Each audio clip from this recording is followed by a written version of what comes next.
कुरुक्षेत्र की वो भूमि जो सदियों से वीरों के रक्त और बलिदान की गाथाएं अपने गर्भ में छिपाए हुए थी, आज एक ऐसे महाविनाश की साक्षी बनने जा रही थी जिसकी कल्पना स्वयं काल ने भी शायद ही की होगी।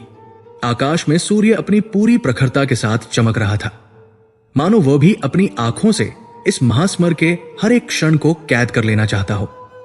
धूल के गुबार जो लाखों घोड़ों और हाथियों के पैरों से उठ रहे थे ने क्षितिज को धुंधला कर दिया था। वातावरण में एक अजीब सी गंध थी, पसीने की, लोहे की और आने वाली मृत्यु की। कौरव और पांडव दोनों ही पक्षों की विशाल सेनाएं आमने सामने खड़ी थी, जैसे दो प्रलयंकारी सागर एक दूसरे से टकराने के लिए मचल रहे हों। शंखों की ध्वनि ने दिशाओं को चीर दिया था। भीष्म पितामह के शंखनाद ने कौरव सेना में उत्साह की लहर दौड़ा दी थी, और उसके उत्तर में जब भगवान श्री कृष्ण ने पांचजन्य और अर्जुन ने देवदत्त शंख बजाया तो उस ध्वनि ने ब्रह्मांड के कणकण को कंपित कर दिया। वो नाद केवल युद्ध का आह्वान नहीं था, वो एक युग के अंत और नए युग के आरंभ की घोषणा थी। कपिध्वज रथ पर सवार अर्जुन, जिनके रथ के घोड़ों की लगाम स्वयं त्रिभुवन के स्वामी श्री कृष्ण के हाथों में थी, रणभूमि के मध्य में आ डटे थे। उनके गांडीव की टंकार से शत्रुओं के हृदय दहल रहे थे। सब कुछ सधा हुआ था, सब कुछ निश्चित था।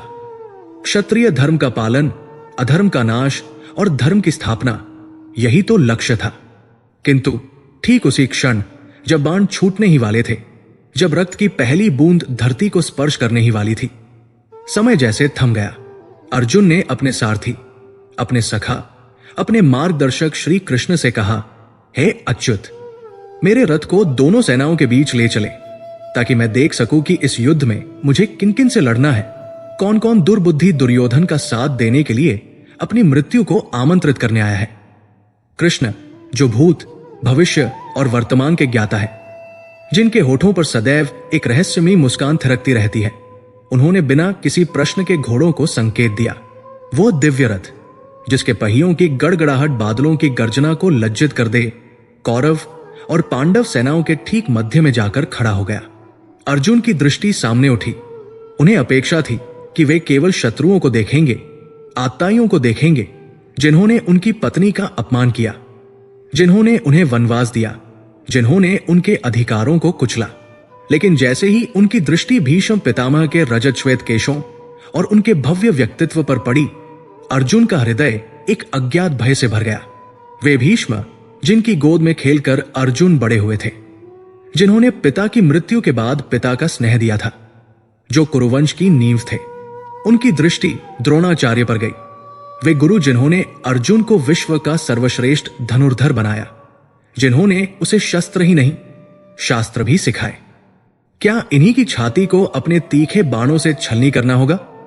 अर्जुन की नजर कृपाचार्य पर, मामा शल्य पर, अपने चचेरे भाइयों पर और उन सभी सगे संबंधियों पर पड़ी जो आज शत्रु बनकर खड़े थे। श्री कृष्ण मौन थे। वे अर्जुन की इस स्थिति को देख रहे थे, लेकिन उनके चेहरे पर न तो आश्चर्य था और न ही कोई घबराहट। वे जानते थे कि एक नवनिर्माण से पहले पुराने ढांचे का टूटकर बिखरना आवश्यक है। अर्जुन का ये मोह, ये विषाद, वास्तव में वो अंधकार था जो ज्ञान के सूर्योदय से ठीक पहले आता है। अर्जुन अपनी ही तर्क शक्ति के जाल में फंसते जा रहे थे। वे कृष्ण को समझाने लगे, मानो वे कृष्ण को धर्म और नीति का पाठ पढ़ा रहे हों। हे केशव, मुझे तो केवल अमंगल के ही लक्षण दिखाई दे रहे हैं। युद्ध में अपने स्वजनों को मारकर मुझे कौन सा कल्याण प्राप्त होगा? मैं न विजय चाहता हूं, न राज्य और न ही सुख। पाप ही लगेगा हमें यदि हम इन आत्ताइयों का वध करेंगे। अर्जुन ने दलील दी, जबकि शास्त्र कहते हैं कि आत्ताई को मारने में कोई पाप नहीं है। लेकिन अर्जुन का मोह उन्हें शास्त्रों की सही व्याख्या करने से रोक रहा था। उनके तर्क और गहरे होते गए। वे कुल के नाश से होने वाले अनर्थों का वर्णन करने लगे। कुल का नाश होने पर सनातन कुल धर्म नष्ट हो जाते हैं। धर्म के नाश होने पर संपूर्ण कुल में पाप फैल जाता है। और हे कृष्ण, पाप के अधिक बढ़ जाने से कुल की स्त्रियां दूषित हो जाती है, और स्त्रियों के दूषित होने पर वर्ण शंकर संतानें उत्पन्न होती हैं, जो कुलघाती और कुल दोनों को नरक में ले जाती है।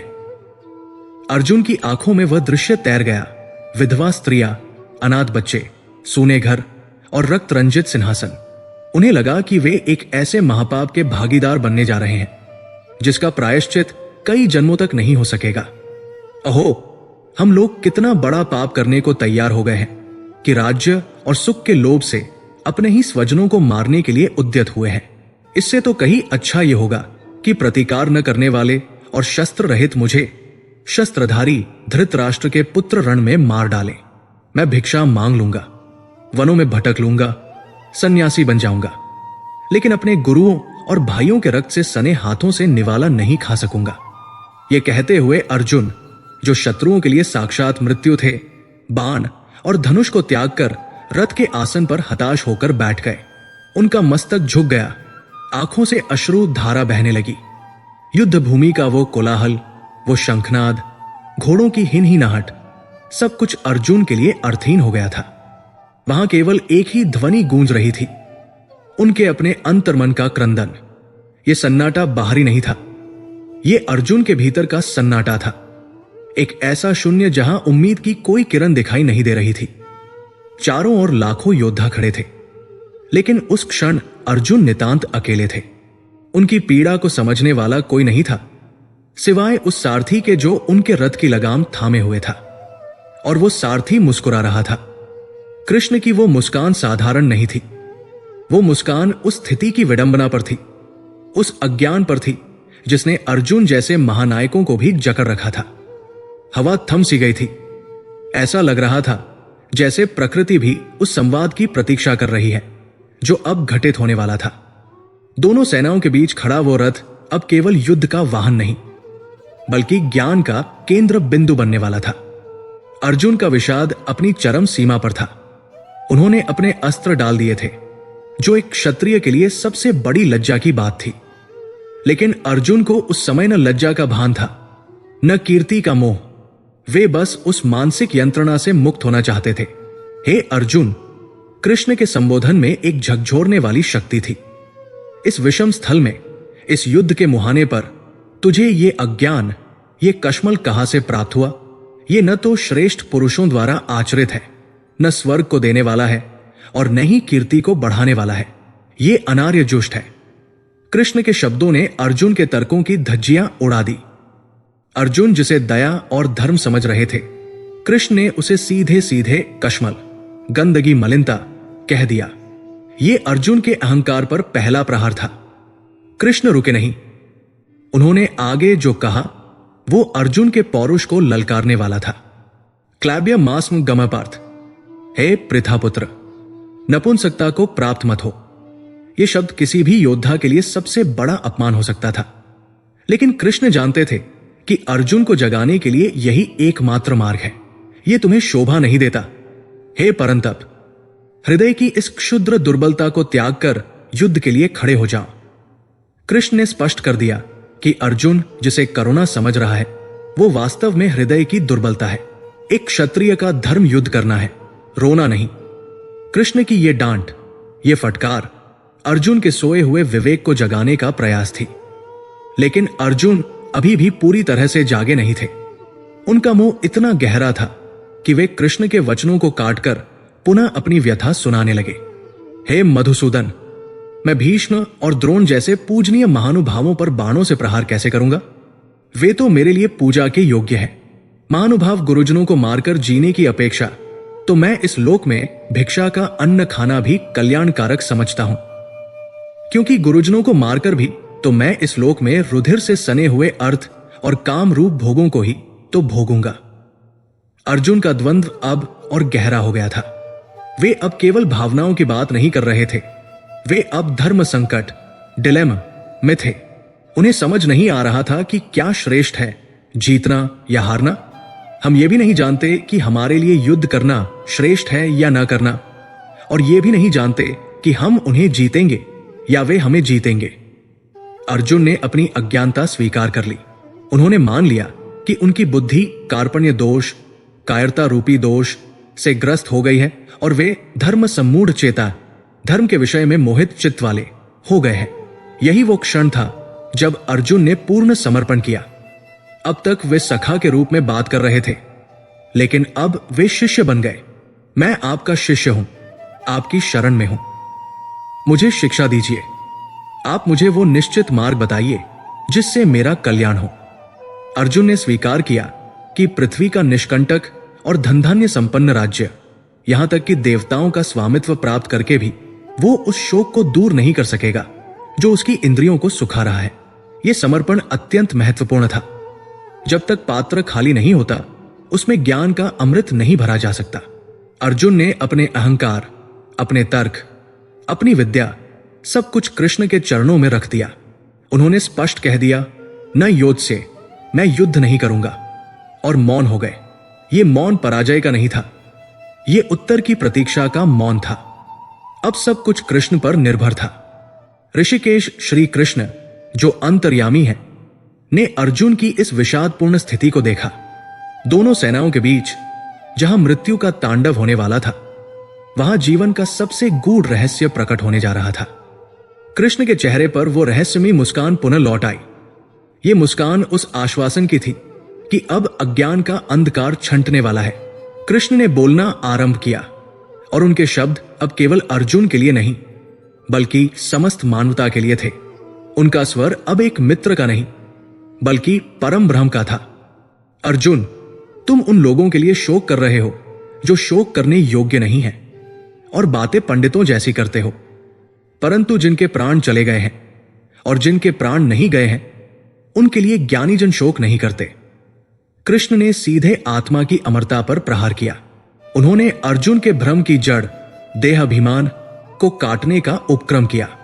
उन्होंने समझाया कि जैसे इस शरीर में बालकपन, जवानी और बुढ़ापा आता है, वैसे ही देहांतर की प्राप्ति होती है। इसमें धीर पुरुष मोहित नहीं होते। उन्होंने अर्जुन को सुख दुख, सर्दी गर्मी को सहन करने का उपदेश दिया, क्योंकि वे आने जाने वाले और अनित्य हैं। हे अर्जुन, जो पुरुष सुख और दुख को समान समझता है और इन इंद्रिय विषयों से विचलित नहीं होता, वही मोक्ष का अधिकारी है। यहां से कृष्ण ने अर्जुन को उस विराट सत्य की ओर ले जाना शुरू किया जो दृश्य जगत से परे है। नास्तो विद्यते भावो नाभावो विद्यते सतः। असत वस्तु का तो अस्तित्व नहीं है और सत का कभी अभाव नहीं होता। आत्मा सत है, शरीर असत है। आत्मा को न शस्त्र काट सकते हैं, न आग जला सकती है, न पानी गला सकता है, न हवा सुखा सकती है। वो नित्य है, सर्वगत है, स्थिर है, अचल है और सनातन है। कृष्ण ने अर्जुन को झकझोरा, जब आत्मा मरती ही नहीं तो तुम किसके मरने का शोक कर रहे हो? ये शरीर तो वैसे भी नाशवान है। जैसे मनुष्य पुराने वस्त्र त्याग कर नए वस्त्र धारण करता है, वैसे ही आत्मा जीर्ण शरीरों को त्याग कर नए शरीर धारण करती है। कृष्ण के शब्द अर्जुन के मन पर जमी काई को साफ कर रहे थे। उन्होंने अर्जुन को क्षत्रिय धर्म की याद दिलाई। स्वधर्मंपि चावेक्षण विकंपितुमर्हसि। अपने धर्म को देखकर भी तुम्हें भयभीत नहीं होना चाहिए, क्योंकि क्षत्रिय के लिए धर्म युद्ध से बढ़कर कोई कल्याणकारी मार्ग नहीं है। यह युद्ध तुम्हारे लिए स्वर्ग का खुला द्वार है। यदि तुम इस धर्म युद्ध को नहीं करोगे तो स्वधर्म और कीर्ति को खोकर पाप को प्राप्त करोगे। कृष्ण ने अर्जुन के भय के दूसरे पहलू, अपयश, को भी संबोधित किया। महारथी लोग तुम्हें भय के कारण युद्ध से हटा हुआ मानेंगे। जो लोग तुम्हारा बहुत सम्मान करते थे, वे तुम्हें तुच्छ समझेंगे। तुम्हारे शत्रु तुम्हारे सामर्थ्य की निंदा करते हुए बहुत से न कहने योग्य वचन कहेंगे। इससे अधिक दुख की बात और क्या होगी? कृष्ण ने अर्जुन को एक योद्धा की दृष्टि से भी समझाया और एक योगी की दृष्टि से भी। हतो वा प्राप्स्यसि स्वर्गं जित्वा वा भोक्ष्य से महिम। यदि तुम मारे गए तो स्वर्ग प्राप्त करोगे, और यदि जीत गए तो पृथ्वी का राज्य भोगोगे। इसलिए हे कौन्ते, युद्ध के लिए निश्चय करके खड़े हो जाओ। सुख दुख, लाभानी और जय पराजय को समान समझकर युद्ध के लिए तैयार हो जाओ। इस प्रकार युद्ध करने से तुम पाप को प्राप्त नहीं होगे। वातावरण अब पूरी तरह बदल चुका था। अर्जुन का विषाद अब जिज्ञासा में बदल रहा था। लेकिन कृष्ण जानते थे कि केवल तार्किक ज्ञान पर्याप्त नहीं है। अर्जुन को अभी भी मैं करता हूं का भ्रम था। उसे लग रहा था कि वो मार रहा है। कृष्ण को उसे यह दिखाना था कि मारने वाला और मरने वाला दोनों ही उस विराट अस्तित्व का हिस्सा है। कृष्ण ने अपनी वाणी को और गंभीर और गहरा किया। उन्होंने कर्मयोग, ज्ञान योग और भक्तियों के रहस्यों को खोलना शुरू किया। उन्होंने बताया कि कर्म पर तुम्हारा अधिकार है, फल पर नहीं। उन्होंने स्थित प्रज्ञ के लक्षण बताए। लेकिन अर्जुन का मन अभी भी उस विराट सत्य को पूरी तरह ग्रहण नहीं कर पा रहा था। उसे शब्दों से परे कुछ चाहिए था, कुछ ऐसा जो उसकी आंखों को खोल दे, जो उसके सीमित दृष्टिकोण को तोड़ दे। यह केवल एक अध्याय का अंत नहीं था, यह अर्जुन के पुनर्जन्म का क्षण था। एक योद्धा के रूप में नहीं, बल्कि एक योगी के रूप में, जो अब अपनी इच्छा से नहीं बल्कि दैवीय इच्छा से अपना गांडीव उठाएगा। रणभूमि अब रणभूमि नहीं रही थी, वो धर्म क्षेत्र बन चुकी थी। और उस धर्म क्षेत्र के केंद्र में खड़े थे योगेश्वर कृष्ण और धनुर्धर अर्जुन, एक ऐसी यात्रा के लिए तैयार जो युगों युगों तक मानवता का मार्गदर्शन करने वाली थी। कुरुक्षेत्र की रणभूमि, जो कुछ क्षण पूर्व तक शंखों की गूंज और शस्त्रों की झंकार से कंपायमान थी, अब एक अलौकिक सन्नाटे की चादर ओढ़े हुए थी। यह सन्नाटा सामान्य नहीं था, यह वो निस्तब्धता थी जो किसी प्रलयंकारी घटना के घटित होने से ठीक पहले ब्रह्मांड में छा जाती है। समय मानो अपनी गति भूल चुका था। धूल के कण हवा में स्थिर थे और लाखों योद्धाओं की सांसें अटकी हुई थी। यद्यपि वे इस बात से अनभिज्ञ थे कि दोनों सेनाओं के मध्य खड़े उस एक रथ पर क्या घटित हो रहा है। अर्जुन, जो विषाद के सागर में डूब चुके थे, अब उस सागर के तल से ऊपर उठने का प्रयास कर रहे थे, और उन्हें ऊपर खींचने वाला कोई और नहीं बल्कि उनके सारथी, उनके सखा यदुनंदन श्री कृष्ण थे। अर्जुन के मन में अभी भी तर्क वितर्क का द्वंद्व चल रहा था। उनकी बुद्धि, जो सांसारिक मोह और ममता के धागों में उलझी हुई थी, कृष्ण के वचनों की धार से टकरा रही थी। कृष्ण अब केवल उपदेश नहीं दे रहे थे, वे अर्जुन की चेतना का रूपांतरण कर रहे थे। वे उसे उस धरातल से उठाकर वहां ले जाना चाहते थे जहां जीवन और मृत्यु का अर्थ बदल जाता है। कृष्ण का स्वर अब अत्यंत गंभीर, गहरा और गूंजने वाला हो गया था, जैसे बादलों के बीच से निकलती हुई आकाशवाणी हो। उन्होंने अर्जुन की आंखों में देखते हुए कहा, हे अर्जुन, तुम उन शरीरों के लिए शोक कर रहे हो जो नाशवान है। क्या तुम समझते हो कि भीष्म, द्रोण या तुम और मैं, हम पहले कभी नहीं थे या भविष्य में हम नहीं रहेंगे? ऐसा कभी नहीं था कि मैं न रहा हूं या तुम न रहे हो या ये राजा लोग न रहे हों, और न ऐसा है कि भविष्य में हम सब नहीं रहेंगे। कृष्ण के इन शब्दों ने अर्जुन के मन में एक नया प्रश्न खड़ा कर दिया। वो शरीर और आत्मा के भेद को समझने का प्रयास कर रहा था।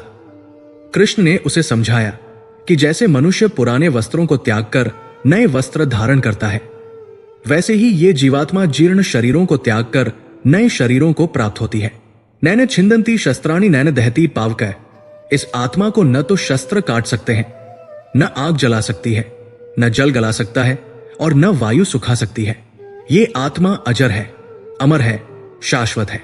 कृष्ण अर्जुन को बता रहे थे कि वह जिसे हत्या समझ रहा है, वो वास्तव में केवल एक चोले का बदलना मात्र है। लेकिन अर्जुन की समस्या केवल दार्शनिक नहीं थी, वो भावनात्मक थी। उसे अपनी आंखों के सामने अपने गुरु और पितामह मांस और मज्जा के रूप में दिखाई दे रहे थे, आत्मा के रूप में नहीं। उसके लिए उनका भौतिक अस्तित्व ही सत्य था। कृष्ण ने देखा कि अर्जुन अभी भी तर्क की रस्सियों में जकड़ा हुआ है। तब उन्होंने अपनी वाणी को और अधिक विस्तार दिया। उन्होंने कर्म के सिद्धांत को खोला। उन्होंने कहा, हे पार्थ, तेरा अधिकार केवल कर्म करने में है, उसके फलों में कभी नहीं। तू कर्मफल का हेतु मत बन और तेरी आसक्ति कर्म न करने में भी न हो। यह एक क्रांतिकारी विचार था जिसने अर्जुन के उस भय को चुनौती दी कि युद्ध का परिणाम बुरा होगा। कृष्ण कह रहे थे कि परिणाम तेरे हाथ में है ही नहीं, वो तो पहले से निर्धारित है। तेरे हाथ में केवल अपनी भूमिका निभाना है। बात करते करते कृष्ण का स्वर बदलने लगा। अब वे एक मित्र की भांति नहीं बल्कि एक सत्ता की भांति बोल रहे थे। उनके वाक्यों में मैं का प्रयोग अब एक व्यक्ति के लिए नहीं बल्कि समस्त अस्तित्व के लिए हो रहा था। हे धनंजय, मुझसे भिन्न यहां किंचित मात्र भी कुछ नहीं है। यह संपूर्ण जगत सूत्र में मणियों के सदृश मुझ में गुंथा हुआ है। अर्जुन चौंक गया। उसने कृष्ण की ओर देखा, वही कृष्ण जिसके साथ वो बचपन से खेला है, जिसके साथ उसने भोजन किया है, हंसी ठिठोली की है। आज वो कह रहा है कि ये सारा संसार उसमें समाया हुआ है। कृष्ण रुके नहीं। उन्होंने रहस्यों की परतें खोलनी शुरू की। मैं जल में रस हूं, मैं चंद्रमा और सूर्य में प्रभा हूं, मैं संपूर्ण वेदों में ओंकार हूं, आकाश में शब्द और मनुष्यों में पौरुष हूं, मैं पृथ्वी की पवित्र गंध हूं और अग्नि का तेज हूं, संपूर्ण प्राणियों का जीवन मैं हूं और तपस्वियों का तप मैं हूं। अर्जुन का मस्तिष्क चकराने लगा। कृष्ण कह रहे थे कि वो केवल एक यदुवंशी राजकुमार नहीं है, बल्कि वो मूल तत्व है जिससे ये सृष्टि बनी है। मैं ही बुद्धिमानों की बुद्धि हूं, मैं ही तेजस्वियों का तेज हूं। सात्विक, राजस और तामस, ये तीनों भाव मुझसे ही उत्पन्न होते हैं, परंतु मैं उनमें नहीं हूं, वे मुझ में हैं। अर्जुन सुन रहा था, लेकिन उसकी बुद्धि इसे स्वीकार नहीं कर पा रही थी। यह मानवीय स्वभाव है। हम जिसे बहुत करीब से जानते हैं, उसमें दिव्यता देखना हमारे लिए सबसे कठिन होता है। अर्जुन के लिए कृष्ण उसके सखा थे, उसके सारथी थे, उसके शुभ चिंतक थे। वो उन्हें ईश्वर कैसे मान ले? क्या ये कृष्ण की कोई नई लीला है? क्या वे उसे युद्ध के लिए तैयार करने के लिए अपना बड़पन दिखा रहे हैं? अर्जुन के मन में अविश्वास और जिज्ञासा का तूफान उमड़ पड़ा। वो कृष्ण की बातों से मंत्रमुग्ध तो था, लेकिन पूरी तरह आश्वस्त नहीं। उसे प्रमाण चाहिए था। उसे सत्य का वह चेहरा देखना था जो शब्दों से परे हो। अर्जुन ने एक गहरी सांस ली। उसका कंठ सूखा हुआ था, लेकिन उसने साहस जुटाकर प्रश्न किया। यह प्रश्न केवल अर्जुन का नहीं था, यह उस हर साधक का प्रश्न था जो ईश्वर को केवल मानना नहीं बल्कि जानना चाहता है। हे केशव, अर्जुन का स्वर कांप रहा था, लेकिन उसमें एक दृढ़ता भी थी। आप जो कुछ भी अपने विषय में कह रहे हैं, उसे मैं सत्य मानता हूं। न तो देवता और न ही दानव आपके स्वरूप को जानते हैं। आप स्वयं ही अपने आप को जानते हैं। हे पुरुषोत्तम, हे भूतेश, हे देवदेव, हे जगत्ते, यदि आप वास्तव में वही हैं जो आप कह रहे हैं, यदि आप ही इस चराचर जगत के स्वामी हैं, तो मैं आपके उस ऐश्वर्यमय रूप को देखना चाहता हूं। मैं देखना चाहता हूं कि कैसे ये ब्रह्मांड आप में स्थित है। हे योगेश्वर, यदि आप समझते हैं कि मेरे द्वारा आपका वो रूप देखा जाना संभव है, तो हे प्रभु, आप मुझे अपने उस अविनाशी रूप के दर्शन कराइए। अर्जुन ने चुनौती दे दी थी। उसने एक असंभव मांग कर दी थी। उसने उस पर्दे को हटाने के लिए कहा था जो सृष्टि के आरंभ से पड़ा हुआ था। रथ पर बैठे कृष्ण के चेहरे पर एक मंद मुस्कान फैल गई। ये मुस्कान उस आत्मविश्वास की थी जो अनंत शक्ति से आती है। कृष्ण ने अर्जुन की आंखों में देखा, जिनमें अब भय का स्थान विस्मय और हठ ने ले लिया था। कृष्ण रथ के आसन से खड़े हो गए। जैसे ही वे खड़े हुए, रणभूमि का वातावरण बदलने लगा। हवाएं, जो अब तक थमी हुई थी, अचानक एक अजीब सी सहरन पैदा करने लगी। आकाश का रंग बदलने लगा। नीलापन गहरा होकर बैंगनी और फिर श्याम वर्ण का होने लगा। पृथ्वी, जो लाखों सैनिकों का भार सह रही थी, हल्का सा डोलने लगी, जैसे वह भी उस भार को संभालने के लिए तैयार हो रही हो जो अब प्रकट होने वाला था। घोड़ों ने रनहकना बंद कर दिया और अपने कान खड़े कर लिए, मानो वे किसी अदृश्य शक्ति की उपस्थिति को महसूस कर रहे हों। वातावरण में तनाव अपनी चरम सीमा पर था। ऐसा लग रहा था जैसे ब्रह्मांड अपनी सांस रोककर खड़ा है। श्री कृष्ण ने अपना हाथ उठाया। उनका हाथ, जो अर्जुन के सखा का हाथ था, अब एक ब्रह्मांडीय शक्ति का केंद्र बन गया था। उन्होंने धीरे से अर्जुन की आंखों को स्पर्श किया। वो स्पर्श शीतल था, चंदन की तरह, लेकिन उसका प्रभाव ज्वालामुखी जैसा था। जैसे ही कृष्ण की उंगलियों ने अर्जुन की पलकों को छुआ, अर्जुन के शरीर में एक जोरदार झटका लगा। उसे ऐसा लगा जैसे उसके मस्तिष्क के भीतर सोए हुए हजारों स्नायु एक साथ जाग उठे हों। उसकी बंद आंखों के सामने अंधेरा छंटने लगा, लेकिन यह सामान्य प्रकाश नहीं था। यह एक ऐसा विस्फोट था जिसकी कल्पना उसने कभी नहीं की थी। क्षण भर के लिए अर्जुन को लगा कि वो अंधा हो गया है। वो प्रकाश इतना तीव्र, इतना प्रखर था कि उसे लगा जैसे आकाश में एक साथ हजार सूर्य उदित हो गए हों। दिवि सूर्यसहस्रस्य भवेद्युपदुत्थिता। यदि आकाश में हजार सूर्य एक साथ उदय हो जाए, तो भी उनका प्रकाश उस विश्वात्मा के प्रकाश की समानता शायद ही कर सके। अर्जुन का हृदय जोर जोर से धड़कने लगा। उसके हाथ रथ को कसकर पकड़ने का प्रयास कर रहे थे। उसे लगा कि वो किसी अनंत खाई में गिर रहा है, या शायद अनंत ऊंचाइयों पर उड़ रहा है। उसकी चेतना का विस्तार होने लगा, सीमाएं टूटने लगी। अभी एक क्षण पहले तक जो कुरुक्षेत्र का मैदान था, जो सेनाएं थी, जो रथ था, वे सब धुंधले पड़ गए और उनकी जगह लेने लगा एक ऐसा दृश्य जो न तो सपना था और न ही सामान्य जागृत अवस्था। अर्जुन कांप रहा था, लेकिन वो अपनी नजरें नहीं हटा पा रहा था। वो प्रकाश अब आकृतियों में बदलने लगा था। उसे रंगों का एक ऐसा भंवर दिखाई दे रहा था जो इस दुनिया के नहीं थे। उसे ध्वनियां सुनाई दे रही थी जो कानों से नहीं बल्कि सीधे आत्मा में गूंज रही थी। वेद की ऋचाएं, ओंकार का नाद और लाखों शंखों की ध्वनि एक साथ मिल रही थी। अर्जुन ने देखा कि उसके सामने खड़ा वो साधारण मानव शरीर अब विलीन हो रहा है और उसकी जगह एक ऐसा विराट आकार ले रहा है जिसका न कोई आदि है न अंत। वो अब केवल कृष्ण को नहीं देख रहा था, वो कृष्ण के भीतर सब कुछ देख रहा था। क्या उसका छोटा सा मन, उसकी सीमित बुद्धि इस अनंत सागर को अपने भीतर समा पाएगी? क्या अर्जुन इस सत्य के भार को सह पाएगा या वो इस तेज में भस्म हो जाएगा? प्रकाश की तीव्रता बढ़ती जा रही थी और उस प्रकाश के मध्य से उभर रही थी एक ऐसी आकृति जो कल्पना से भी परे थी। अनेक मुख, अनेक नेत्र, अनेक बाहु और अनेक उदर, यह विश्वरूप का आरंभ था। एक ऐसा दर्शन जो भयभीत करने वाला भी था और विस्मित करने वाला भी। अर्जुन की सांसें तेज हो गई, पसीना माथे से बहने लगा, लेकिन उसकी पलकें झपकना भूल गई। वो उस महासागर के तट पर खड़ा था और सामने प्रलय और सृजन दोनों एक साथ नृत्य कर रहे थे। अब कोई वापसी नहीं थी। पर्दा पूरी तरह उठ चुका था।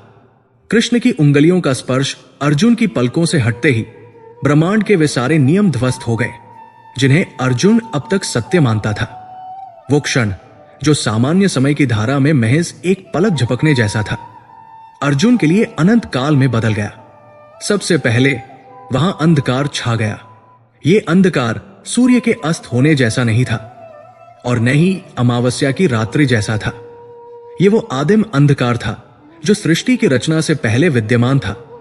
एक ऐसा शून्य जहां न ध्वनि थी, न वायु और न ही जीवन का कोई स्पंदन।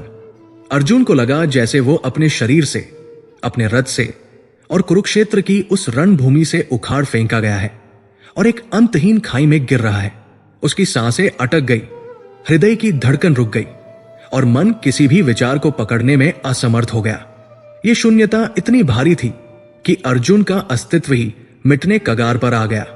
लेकिन यह शून्यता अंत नहीं थी। यह तो केवल उस महाविस्फोट की पूर्व पीठिका थी जो अब घटित होने वाला था। जैसे शांत समुद्र के गर्भ से अचानक ज्वालामुखी फट पड़ता है, ठीक वैसे ही उस गहन अंधकार के केंद्र से एक प्रकाश का विस्फोट हुआ। यह प्रकाश साधारण नहीं था। यदि आकाश में एक साथ 1000 सूर्य उदित हो जाएं और उनकी सम्मिलित ज्वाला, उनका सम्मिलित तेज और उनकी चकाचौंध को एक बिंदु पर केंद्रित कर दिया जाए, तो भी वो उस विराट ज्योतिपुंज की तुलना नहीं कर सकता था जो अब अर्जुन के समक्ष प्रकट हुआ था। यह प्रकाश इतना तीव्र था कि यदि अर्जुन के पास वे दिव्य चक्षु न होते जो कृष्ण ने उसे अभी अभी प्रदान किए थे, तो उसकी सामान्य आंखें उसी क्षण जलकर भस्म हो जाती और उसका मस्तिष्क पिघल जाता। अर्जुन ने अपनी हथेलियों से चेहरा ढकने का प्रयास किया, लेकिन वो प्रकाश भौतिक बाधाओं को नहीं मानता था। वो उसकी त्वचा, उसकी हड्डियों और उसकी आत्मा के आर पार हो रहा था। कुरुक्षेत्र का मैदान, कौरव और पांडव सेनाएं, रथ, घोड़े, हाथी, सब कुछ उस श्वेत स्वर्णिम तेज में विलीन हो गए। अब वहां न कोई मित्र था, न शत्रु, न युद्ध, न शांति। वहां केवल वो था, एक ऐसा अस्तित्व जो सर्वव्यापी था। जब अर्जुन की दृष्टि उस तीव्रता के साथ सामंजस्य बिठा पाई, जब वो उस चकाचौंध के भीतर देखने में समर्थ हुआ, तो उसके पैरों तले की जमीन खिसक गई। यद्यपि वहां अब जमीन बची ही नहीं थी। अर्जुन के सामने जो खड़ा था, उसे कृष्ण कहना उस विराट सत्ता का अपमान करने जैसा था। वो यदुनंदन जो पीतांबर पहनकर मुस्कुराता था, अब कहीं नहीं था। उसके स्थान पर एक ऐसा विराट स्वरूप प्रकट हुआ था जिसका न आदि था, न मध्य और न अंत। अर्जुन ने अपनी गर्दन उठाई ऊपर और ऊपर, जहां तक उसकी दृष्टि जा सकती थी, लेकिन उसे उस रूप का मस्तक नहीं दिखाई दिया। वो रूप आकाश को चीरकर, नक्षत्रों को लांघकर उस पार जा चुका था जहां कल्पना भी दम तोड़ देती है। अर्जुन ने नीचे देखा, लेकिन पाताल की गहराइयां भी उस रूप के चरणों को समाने में असमर्थ थी। वो विश्वरूप 10 दिशाओं को एक साथ घेर कर खड़ा था। अर्जुन ने देखा कि उस एक शरीर में अनेक मुख थे, हजारों लाखों मुख, और हर मुख की अपनी एक अलग अभिव्यक्ति थी। कुछ मुख इतने सौम्य और शांत थे जैसे शरद पूर्णिमा का चंद्रमा, जिनसे करुणा और प्रेम की धारा बह रही थी। उनकी आंखों में वेदों का ज्ञान और ऋषियों की शांति थी। लेकिन कुछ मुख इतने भयानक और विकराल थे कि उन्हें देखकर स्वयं मृत्यु भी भयभीत हो जाए। उनकी आंखें जलते हुए अंगारों जैसी थी, भौहें तनी हुई थी और उनसे प्रलय की अग्नि निकल रही थी। अर्जुन की दृष्टि उस विराट काया के अंगों पर भटकने लगी। उसे अनगिनत नेत्र दिखाई दिए। वे नेत्र केवल देख नहीं रहे थे, वे भेद रहे थे। कुछ नेत्र सूर्य की तरह तप रहे थे, तो कुछ में सागर जैसी शीतलता थी। उस विराट पुरुष के अनगिनत हाथ थे जो दिशाओं के हर कोने तक फैले हुए थे।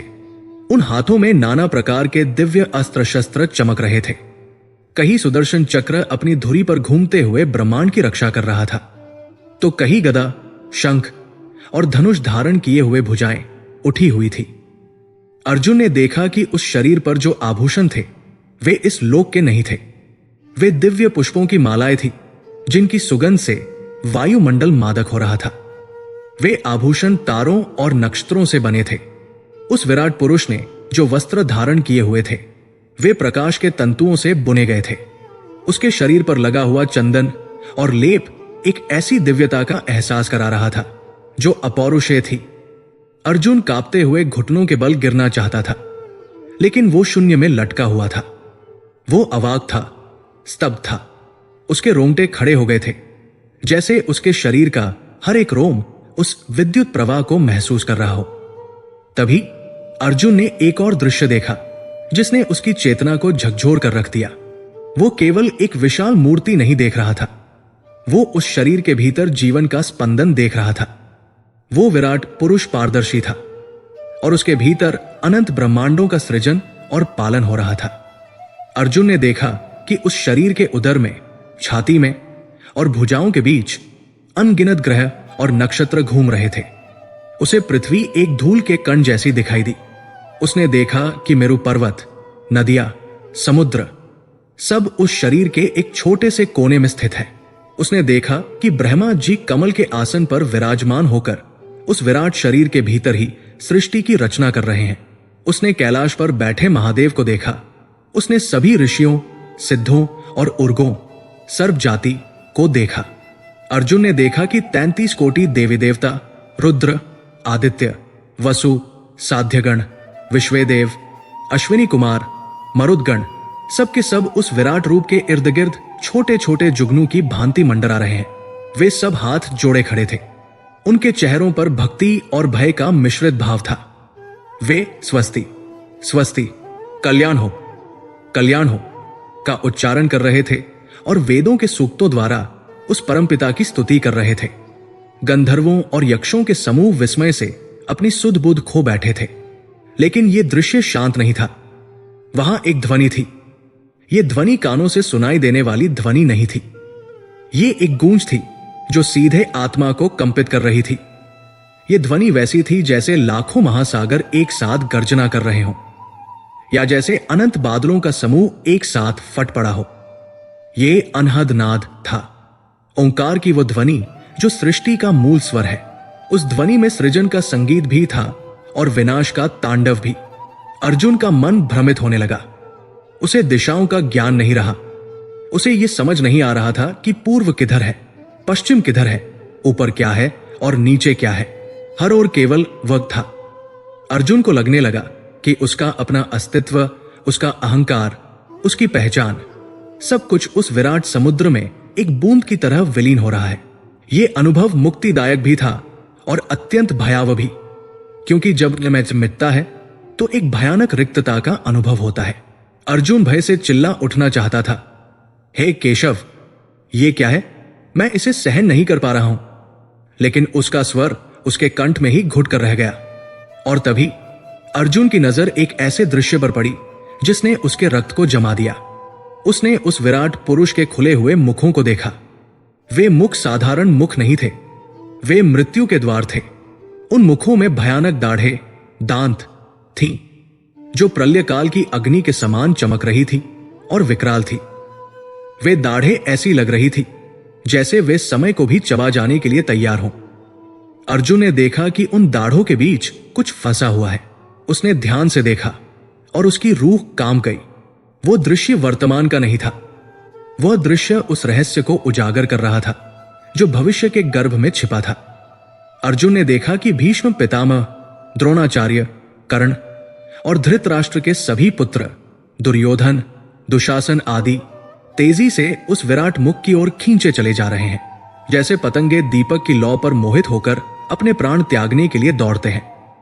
वैसे ही वे सभी राजा और योद्धा अनियंत्रित होकर उस भयानक मुख में प्रवेश कर रहे हैं।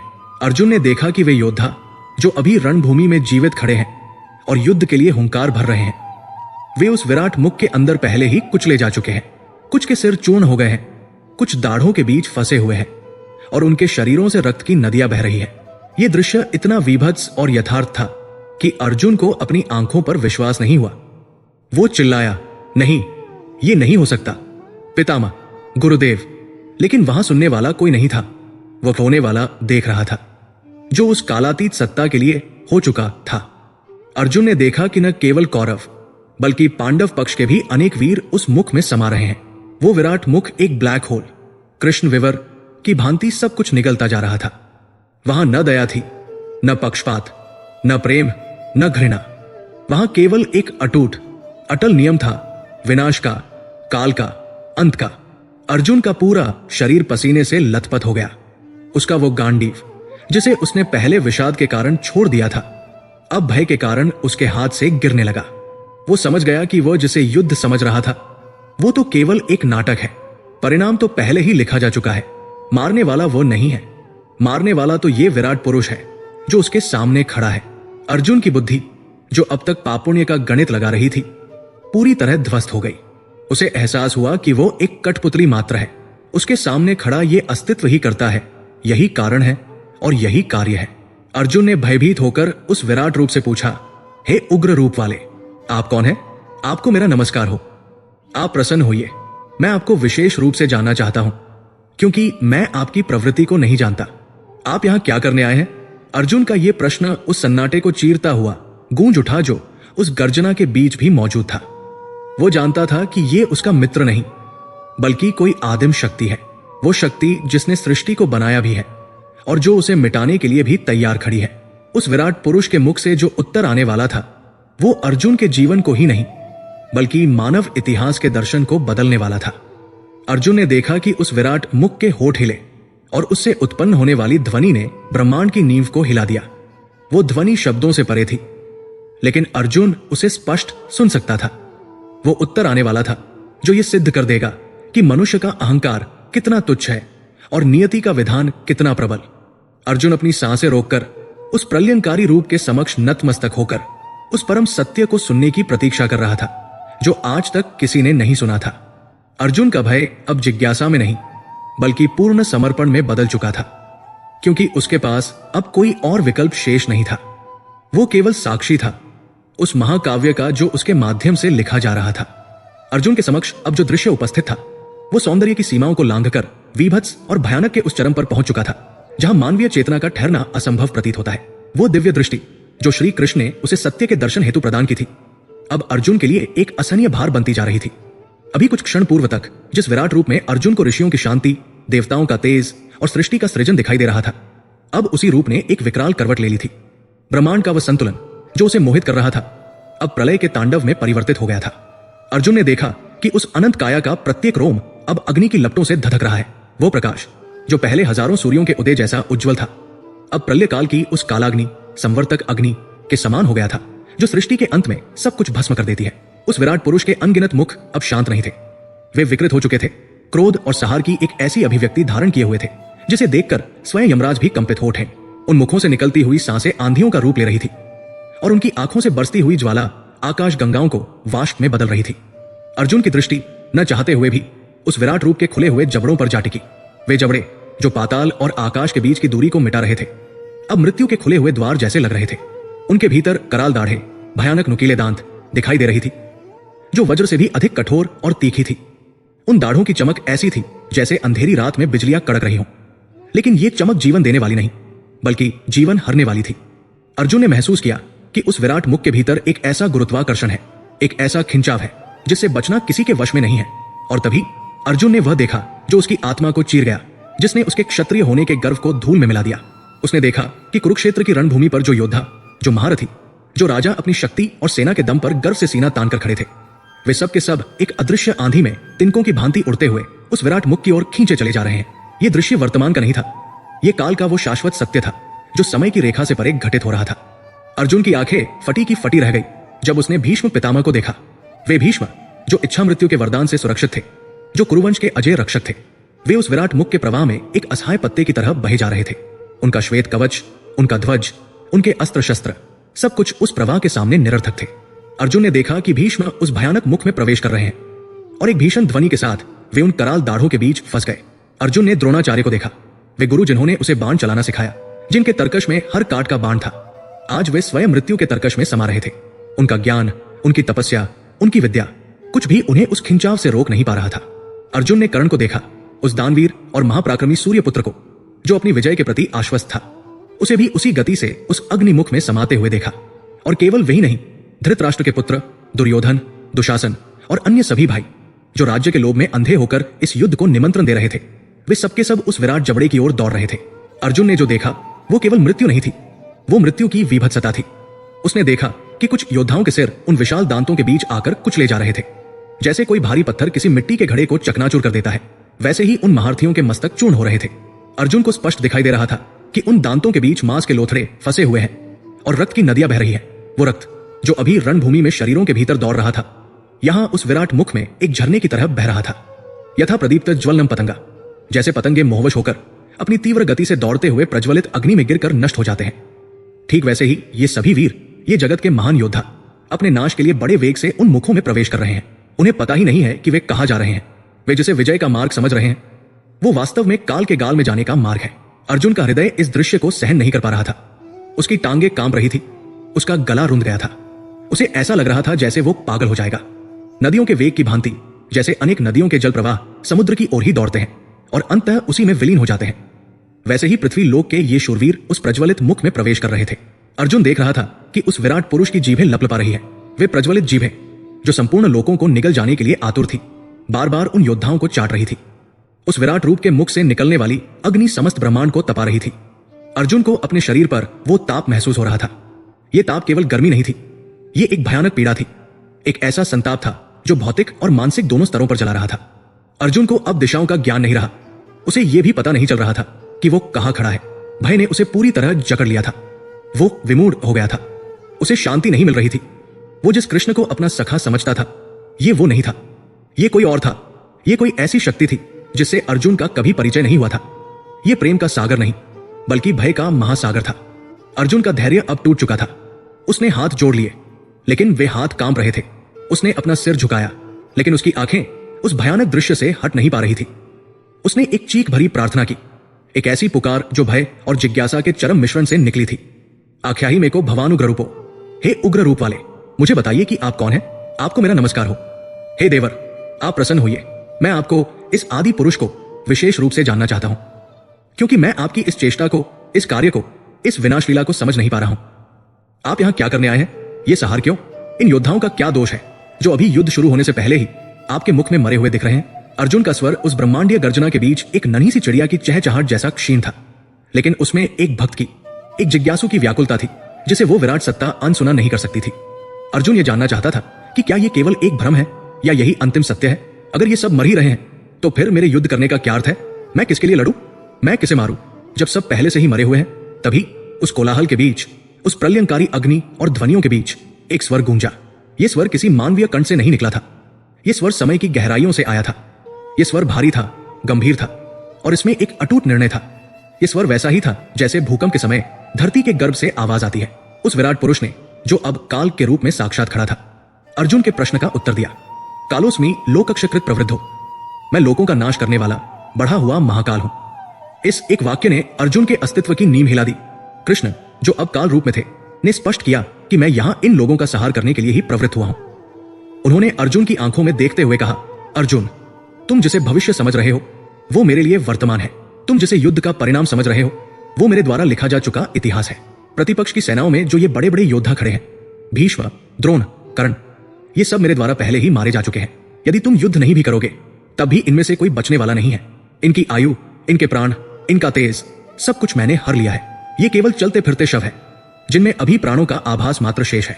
कृष्ण की वाणी में एक निष्ठुर सत्यता थी। उन्होंने आगे कहा, अतस्त्वमुत्तिष्ठ यशो लभस्व, इसलिए हे अर्जुन, तू खड़ा हो जा, उठ और यश प्राप्त कर। शत्रुओं को जीतकर धन धान्य से संपन्न राज्य को भोग। ये मत सोच कि तू इन्हें मारेगा।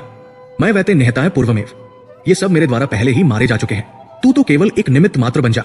निमित्त मात्रन भव सव्यसाचिन, हे सव्यसाची, बाएं हाथ से भी बाण चलाने में कुशल अर्जुन, तुझे केवल उस बाण को छोड़ने का अभिनय करना है जो वास्तव में मेरे संकल्प द्वारा छोड़ा जा चुका है। तू केवल वो माध्यम है जिसके द्वारा नियति अपना रूप लेगी। तेरा अहंकार तुझे ये सोचने पर विवश कर रहा है कि तू करता है कि तेरे हाथ में जीवन और मृत्यु है, लेकिन सत्य यह है कि जीवन और मृत्यु का चक्र मेरी अंगुली के इशारे पर चलता है। कृष्ण के शब्द अर्जुन के भ्रम के हर एक पर्दे को जला रहे थे। द्रोण, भीष्म, जयद्रथ, कर्ण तथा और भी बहुत से मेरे द्वारा मारे हुए शूरवीरों को तू मार। भय मत कर, व्यथा मत कर, युद्ध कर, तू रण में शत्रुओं को जीतेगा। कृष्ण ने यह भी स्पष्ट कर दिया कि यह विनाश अनैतिक नहीं है, यह आवश्यक है। यह बढ़ा हुआ काल है जो जीर्ण शीर्ण हो चुकी व्यवस्था को नष्ट कर रहा है ताकि नई सृष्टि का सृजन हो सके। जैसे किसान फसल काटने के लिए तैयार होता है, वैसे ही काल अब इन राजाओं की फसल काटने के लिए तैयार खड़ा है। अर्जुन को अब समझ आने लगा कि वो विराट मुख, वे दाढ़े, वो अग्नि, सब कुछ एक प्रक्रिया का हिस्सा है। वो जिसे क्रूरता समझ रहा था वो वास्तव में प्रकृति का शोधन है। अर्जुन की रूह तक कांप उठी थी, लेकिन उस कंपन में एक नई जागृति का बीज भी बोया जा चुका था। उसे यह स्वीकार करना ही था कि वो नियंता नहीं है। उसे यह स्वीकार करना ही था कि युद्ध भूमि में रक्त का बहना और ओ का गिरना सब एक पूर्व लिखित नाटक का मंचन है, और उस नाटक का निर्देशक, लेखक और मुख्य दर्शक स्वयं वो विराट पुरुष है। अर्जुन ने एक बार फिर उस मुख की ओर देखा और उसे लगा कि उस भयानक अग्नि के पीछे वही जानी पहचानी करुणा भी छिपी है जो उसे सही मार्ग पर लाने के लिए ये भयावह रूप धारण किए हुए है। लेकिन अभी इस क्षण में वहां केवल भय था, शुद्ध, अनियंत्रित और दिव्य भय। काल अपनी पूरी महिमा और आतंक के साथ प्रकट था और अर्जुन उसके समक्ष नगण्य था। कुरुक्षेत्र की तप्त भूमि पर जहां कुछ क्षण पूर्व तक केवल युद्ध का कोलाहल और अहंकार का नर्तन था, अब वहां केवल एक कांपती हुई काया और एक अनंत मौन शेष था। अर्जुन, जो गांडीवधारी थे, जो इंद्र के समान पराक्रमी और शिव के समान दृढ़ थे, इस समय एक सूखे पत्ते की भांति थरथर कांप रहे थे। उनके हाथ, जिनमें पर्वतों को हिला देने की शक्ति थी, अब जुड़े हुए थे, लेकिन प्रार्थना में नहीं, बल्कि एक असीम भय और पश्चाताप में।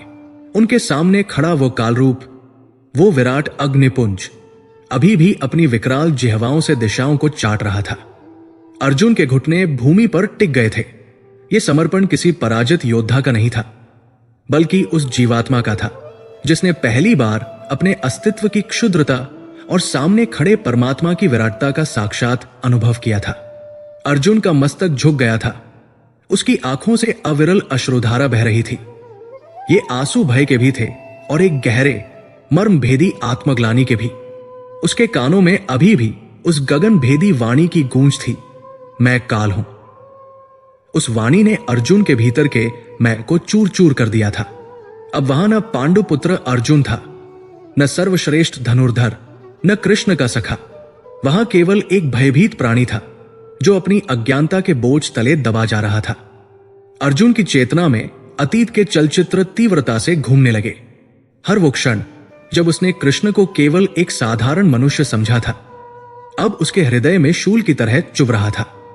उसे याद आया द्वारका का वो राजभवन जहां वे दोनों एक ही शैया पर विश्राम करते थे।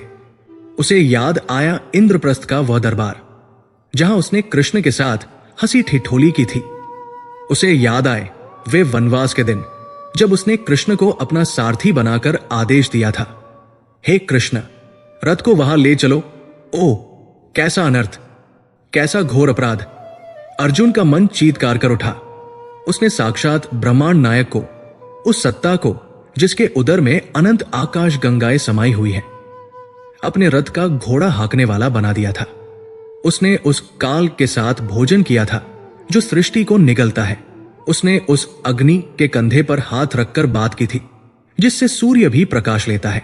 अर्जुन की रूह कांप गई। उसे अपनी धृष्टता पर इतना गहरा क्षोभ हो रहा था कि यदि पृथ्वी फट जाती तो वो उसमें समा जाना चाहता था। उसे लगा कि उसका पूरा जीवन एक भ्रम था, एक ऐसा नाटक जिसमें वो अनजाने में ईश्वर का अपमान करता रहा। अर्जुन ने कांपते हुए होठों से बोलना आरंभ किया। उसका स्वर टूटा हुआ था। उसमें वो ओज नहीं था, केवल विनम्रता और भय का मिश्रण था। हे अनंत वीर्य, हे अमित विक्रम, आपके इस आद्यंत रहित रूप को देखकर दिशाएं भी अपना मार्ग भूल गई है। सिद्ध, गंधर्व, यक्ष और असुर सब भयभीत होकर दिशाओं में भाग रहे हैं और जगत भी व्यथित हो रहा है। और ये उचित ही है, हे ऋषिकेश, क्योंकि आपके नाम और प्रभाव से ही संसार हर्षित होता है और अनुराग को प्राप्त होता है। आप अक्षर हैं, आप सत हैं, आप असत हैं, और आप ही उनसे परे जो परम सत्य है वो भी आप ही हैं। अर्जुन की स्तुति में अब चापलूसी नहीं बल्कि भय से उपजा सत्य था। वो समझ गया था कि जिसे वो प्रेम करता था वो केवल प्रेम का पात्र नहीं बल्कि परम पूज्य है। आप आदिदेव है, आप ही सनातन पुरुष है। आप वायु है, यम है, अग्नि है, वरुण है, चंद्रमा है और प्रजापति ब्रह्मा के भी पिता है। आपको हजारों बार नमस्कार हो, फिर भी बार बार आपको नमस्कार हो। सामने से नमस्कार, पीछे से नमस्कार, सब ओर से आपको नमस्कार हो। अर्जुन का नमस्कार केवल एक औपचारिक क्रिया नहीं थी, वो अपनी दिशाओं को शुद्ध कर रहा था। उसे हर ओर कृष्ण ही दिख रहे थे, इसलिए वो हर दिशा में नमन कर रहा था। लेकिन फिर उसके मन का सबसे भारी बोझ, उसका अपराध बोध, शब्दों के रूप में फूट पड़ा। वो घुटनों के बल खिसकता हुआ उस विराट अग्निपुंज के और निकट जाने का प्रयास करने लगा, मानो क्षमा मांगने के लिए चरणों को स्पर्श करना चाहता हो।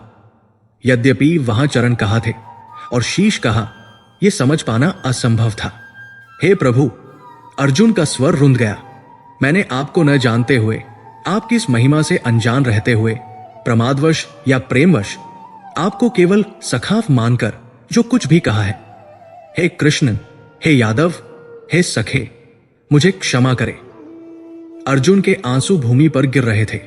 विहार करते समय, शैया पर सोते समय, आसन पर बैठते समय या भोजन करते समय, अकेले में या मित्रों के बीच, मैंने हंसी मजाक में आपका जो भी अपमान किया है, हे अच्युत, हे अप्रमेय, उसके लिए मैं आपसे क्षमा मांगता हूं।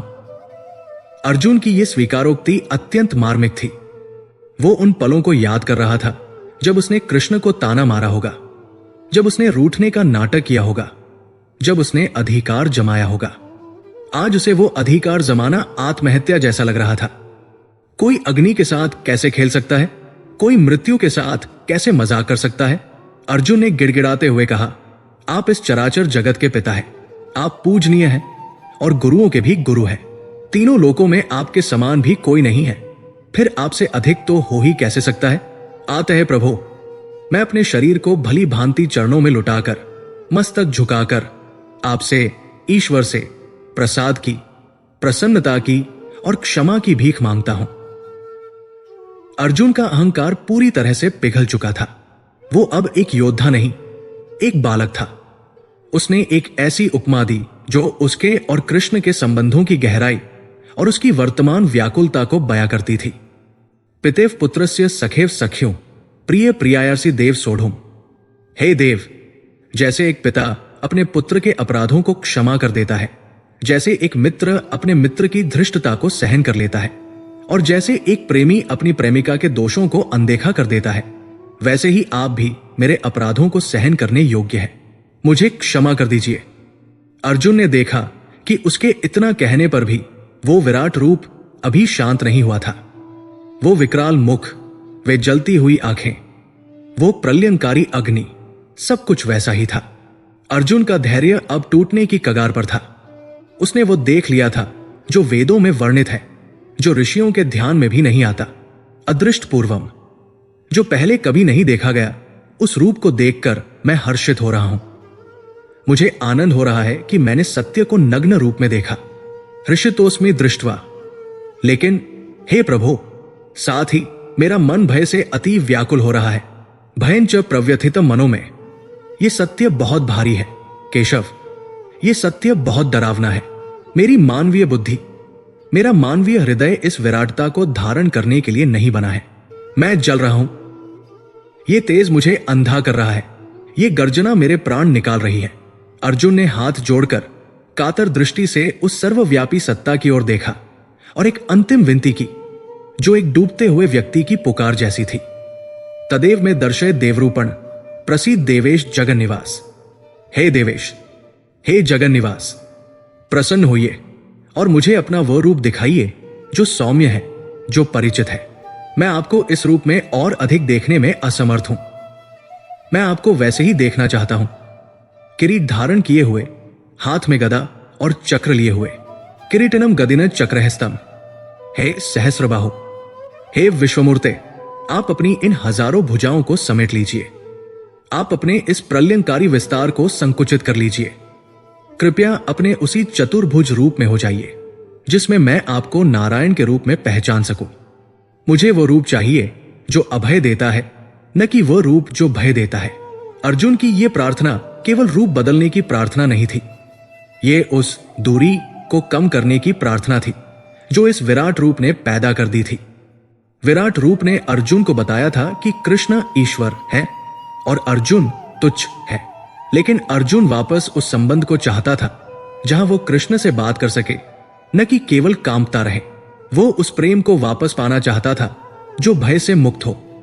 मैं नहीं लड़ सकता अगर आप काल बनकर खड़े रहेंगे, अर्जुन का मौन कह रहा था।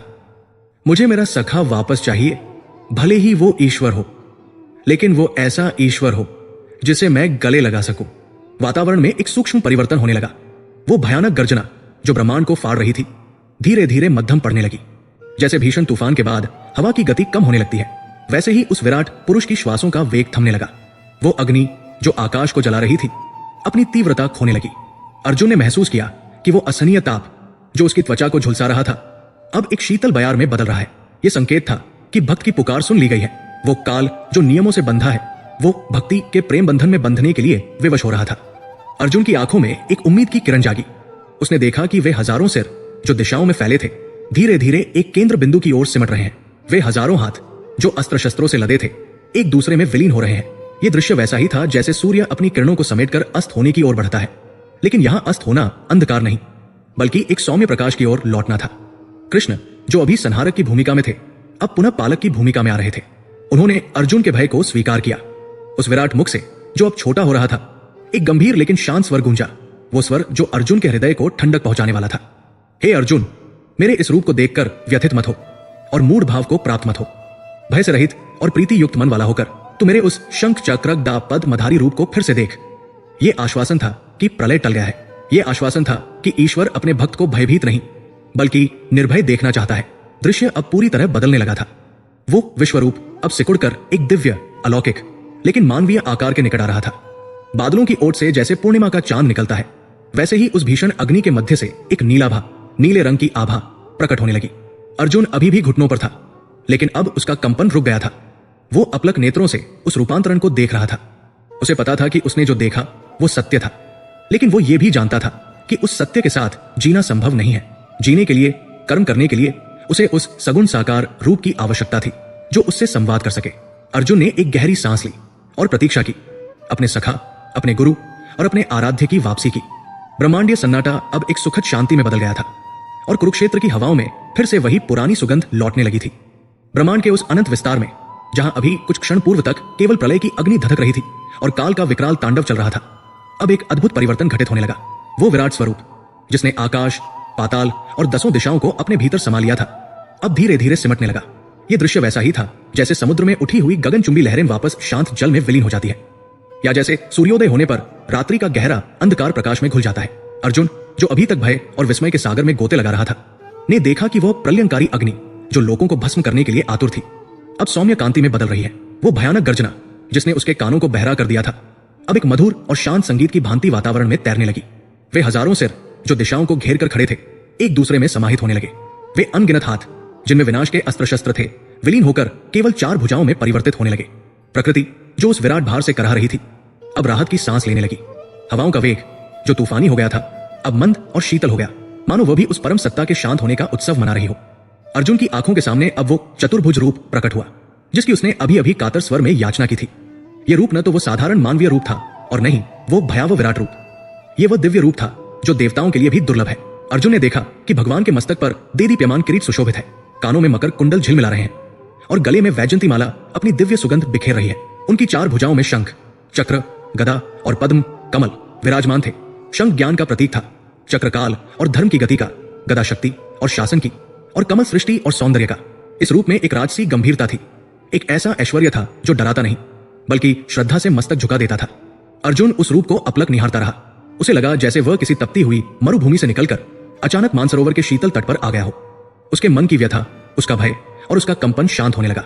इस रूप में उसे वही पुराना विश्वास दिखाई दिया, लेकिन अब उस विश्वास में एक नई गहराई थी। यह नारायण का रूप था, पालनहार का रूप था। किंतु लीलाधर श्री कृष्ण जानते थे कि अर्जुन को युद्ध करना है और युद्ध एक देवता बनकर या एक भक्त बनकर नहीं बल्कि एक योद्धा बनकर, एक सखा बनकर लड़ा जाता है। इसलिए वो चतुर्भुज रूप भी धीरे धीरे विलीन होने लगा। वो दिव्यता, वो अलौकिक तेज अब एक मानवीय काया में सिमटने लगा और देखते ही देखते रथ के उस आसन पर वही परिचित आकृतियां बैठी, वही मोरपंख, वही पीतांबर, वही सांवली सूरत और होठों पर वही चिरपरिचित मुस्कान जिसमें सारे ब्रह्मांड का रहस्य छिपा था। श्री कृष्ण अब पुनः पार्थसारथी बन चुके थे। वे अर्जुन के सखा, उसके मार्गदर्शक और उसके रथ के संचालक के रूप में वापस आ गए थे।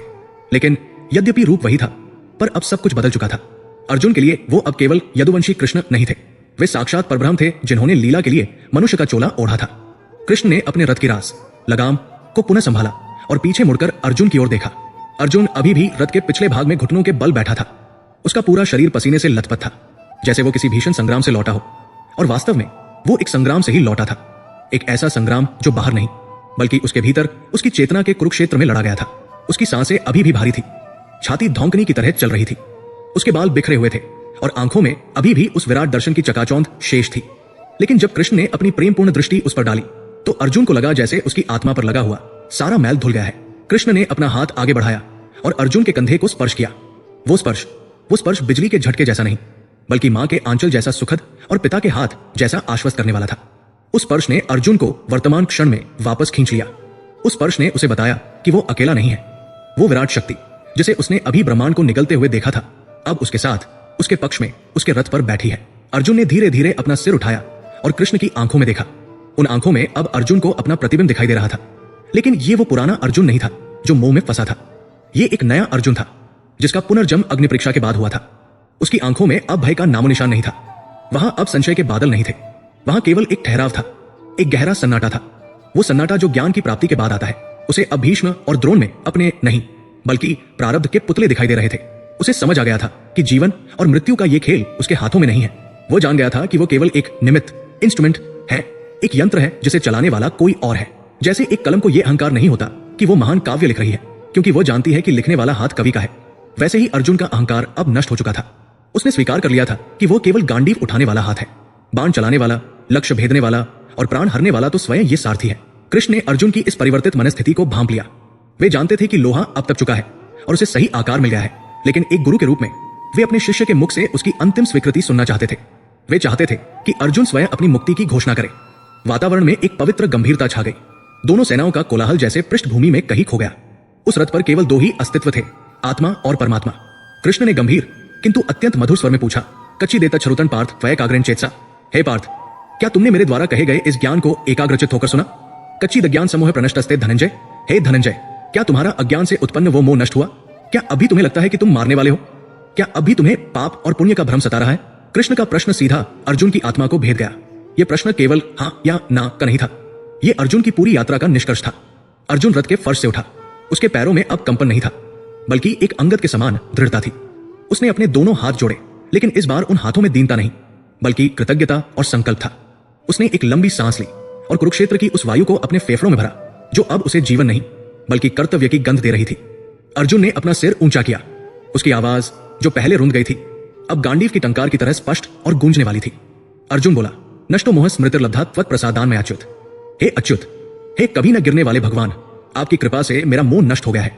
वो अज्ञान, वो पर्दा जिसने मेरी बुद्धि को ढक रखा था, वो जलकर राख हो गया है। मैंने स्मृति प्राप्त कर ली है। ये स्मृति किसी बीती हुई बात की याद नहीं है केशव, ये आत्मस्मृति है। मुझे याद आ गया है कि मैं कौन हूं, आप कौन है और मेरा धर्म क्या है। मैं भूल गया था कि मैं एक क्षत्रिय हूं, एक योद्धा हूं और मेरा कर्म केवल धर्म की रक्षा करना है, परिणाम की चिंता करना नहीं। मुझे याद आ गया है कि आत्मा अमर है और शरीर नश्वर। अर्जुन की आंखों में एक दिव्य चमक थी। उसने आगे कहा, स्थितोस्मि गत्संदेह। अब मैं संशयरहित होकर स्थित हूं। मेरे मन में अब कोई प्रश्न शेष नहीं है कि क्या उचित है और क्या अनुचित। मुझे अब न पाप का भय है, न नरक का, और न ही स्वजनों की मृत्यु का शोक। मैंने देख लिया है कि मृत्यु तो केवल एक द्वार है और आप ही उस द्वार के स्वामी हैं। जब मारने वाले और जलाने वाले आप ही हैं, तो मैं व्यर्थ में क्यों शोक करूं? करिष्ये वचनतव। अब मैं वही करूंगा जो आप कहेंगे। आपकी आज्ञा ही अब मेरा धर्म है। मैं युद्ध करूंगा, मैं बाण चलाऊंगा, मैं संहार करूंगा, लेकिन अपने लिए नहीं, राज्य के लिए नहीं, सुख के लिए नहीं, बल्कि आपकी योजना को पूर्ण करने के लिए। मैं आपका यंत्र हूं केशव, मुझे चलाइए। ये कहते हुए अर्जुन, जो कुछ समय पहले धनुष-बाण त्याग कर हताशा में बैठ गया था, अब एक नए अवतार में खड़ा हुआ। उसने झुककर अपना गांडीव धनुष उठाया। वो गांडीव जो उसे पहले पहाड़ जैसा भारी लग रहा था, अब उसे अपने शरीर का ही एक अंग प्रतीत हो रहा था। उसने धनुष पर हाथ फेरा, जैसे कोई पुराना मित्र अपने साथी से मिल रहा हो। अर्जुन की मुट्ठियां कस गई। उसकी भुजाओं की मछलियां, मांसपेशियां फड़कने लगी। उसने अपने कंधे पर लटके हुए तरकश क्विवर को कस लिया। उसने एक बाण निकाला, वो बाण जो सूर्य की किरण की तरह चमक रहा था, और उसे गांडीव की प्रत्यंचा स्ट्रिंग पर चढ़ाया। अर्जुन ने प्रत्यंचा को कान तक खींचा। वो दृश्य अद्भुत था। अर्जुन का शरीर तना हुआ था, दृष्टि बाज की तरह तीखी थी और चेहरा सूर्य की तरह प्रदीप्त था। अर्जुन ने प्रत्यंचा को छोड़ा। तन गांडीव की वो भीषण टंकार दिशाओं को चीरती हुई निकली। वो ध्वनि इतनी तीव्र थी कि शत्रु सेना के हाथी चिंगाड़ उठे, घोड़े बिदक गए और वीरों के हृदय दहल गए। ये केवल एक धनुष की आवाज नहीं थी, ये धर्म की हुंकार थी। ये घोषणा थी कि पांडुपुत्र अर्जुन वापस आ गया है, मोह को त्याग कर, सत्य को धारण करके। ये टंकार दुर्योधन और कर्ण के लिए मृत्यु का संकेत थी। कृष्ण जो सारथी के आसन पर बैठे थे, अर्जुन की इस तत्परता को देखकर मंद मंद मुस्कुराए। उनकी लीला पूर्ण हो चुकी थी। जो कार्य वे शब्दों से नहीं कर पाए थे, वो उन्होंने दर्शन से कर दिया था। अब उन्हें एक योद्धा की आवश्यकता थी और उन्हें वह मिल गया था। कृष्ण ने अपना 5 जन्य शंख उठाया। वो दिव्य शंख जो दूध से भी अधिक श्वेत और सुंदर था। कृष्ण ने उसे अपने होठों से लगाया और उसमें अपना प्राणवायु फूंक दिया। 5 जन्य का नाद हुआ। वो ध्वनि ओंकार की तरह पवित्र और वज्र की तरह कठोर थी। उसने आकाश और पृथ्वी के बीच के स्थान को भर दिया।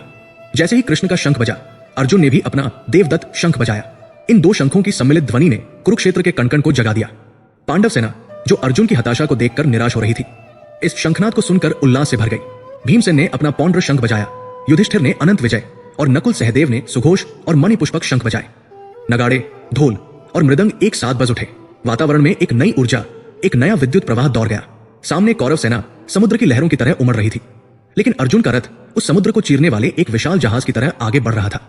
पहला बाण छूटने ही वाला था, इतिहास बदलने वाला था। एक युग का अंत और दूसरे का आरंभ होने वाला था।